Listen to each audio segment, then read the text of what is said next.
पाकिस्तान ने भारत की वो ठुकाई की कि अगले 5 साल तक वो किसी के साथ जंग करने के काबिल नहीं रहा, बल्कि अपना नुकसान ही पूरा करता रहेगा।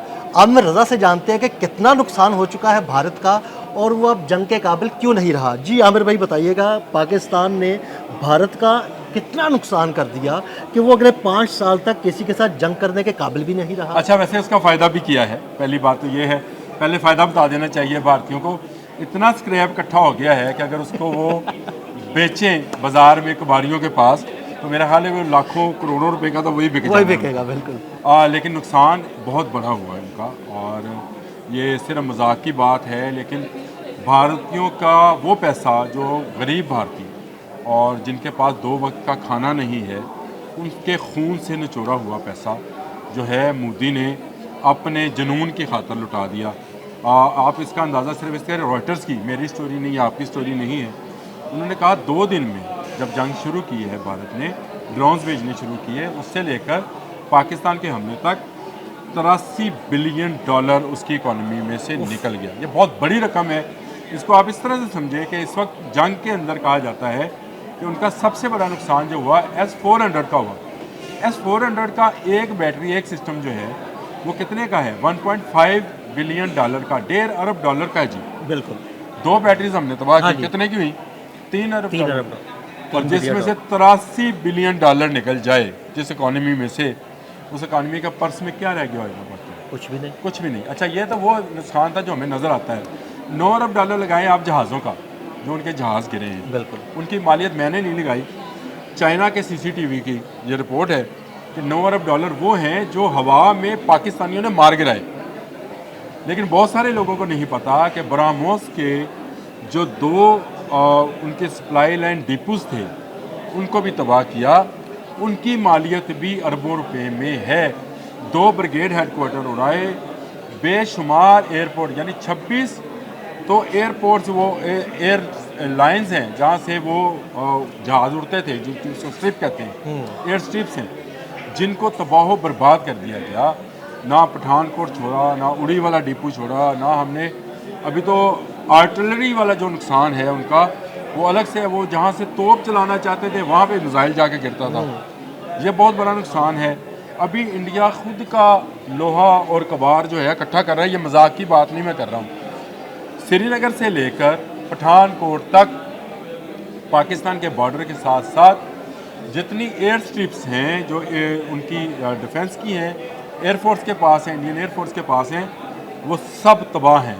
उसके इर्द गिर्द जितना इंफ्रास्ट्रक्चर था वो सब तबाह है। और इंडियन जो तजियाकार हैं वो बता रहे हैं कि उनकी जो इंडियन फौजियों से बात हुई तो उन्होंने कहा कि हमें ऐसे लगता था जैसे बारिश हो रही है और हर कतरे से पहले एक सीटी की आवाज़ आती थी, और उस सीटी की आवाज़ के बाद हमें पता था हम गए। और यही होता था, उस सीटी की आवाज़ से सब कुछ तबाह होता चला जा रहा था। तमाम पाकिस्तान की बॉर्डर के साथ साथ जितनी उनकी एयर स्ट्रिप्स थी, जो एयरलाइंस के और जो उनकी इंडियन एयरफोर्स के ज़ेर एहतमाम थी, सब की सब तबाह कर दी गई। तमाम डिपोज तबाह कर दिए गए और बेपनाह तबाही भारत को बर्दाश्त करनी पड़ रही है। आपका असल सवाल ये था कि इसका बिलियन डॉलर्स में कैसे अंदाज़ा लगाया जा सकता है।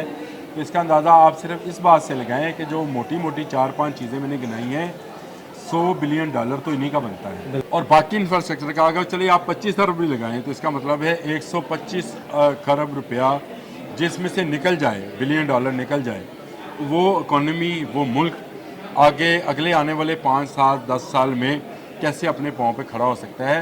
दूसरी बात यह है कि भारत हर 4-5 साल के बाद जब इलेक्शंस के वक्त आते हैं तो इस तरह का कोई ना कोई काम ज़रूर करता है। 2019 में जब उन्होंने हमला किया था, 2 जहाज़ गिराए, तो बड़ा सीना चौड़ा करके मोदी ने कहा था कि हमारे पास राफेल होते तो हम बताते। अच्छा, राफेल आ गए तो आप वो पता क्या कहेंगे?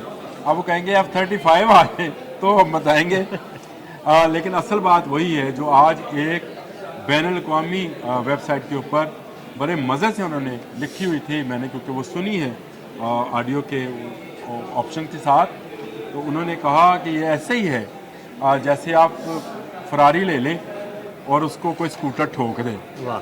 ये बड़ी मिसाल थी राफेल और JF-17 थंडर के हवाले से कि 20 अरब रुपए का जो था जहाज़, उसने 240 अरब रुपए वाले जहाज़ को ठोक दिया। तो अगले 5 साल तो क्या, अगर शर्म वाला होगा तो अगले 50 साल भी भारत पाकिस्तान के सामने नहीं आएगा।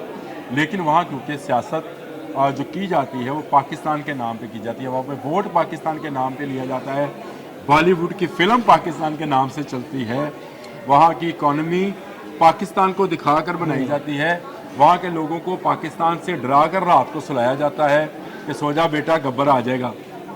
याद है ना फिल्म? वो भी इन्हीं की फिल्म है वैसे।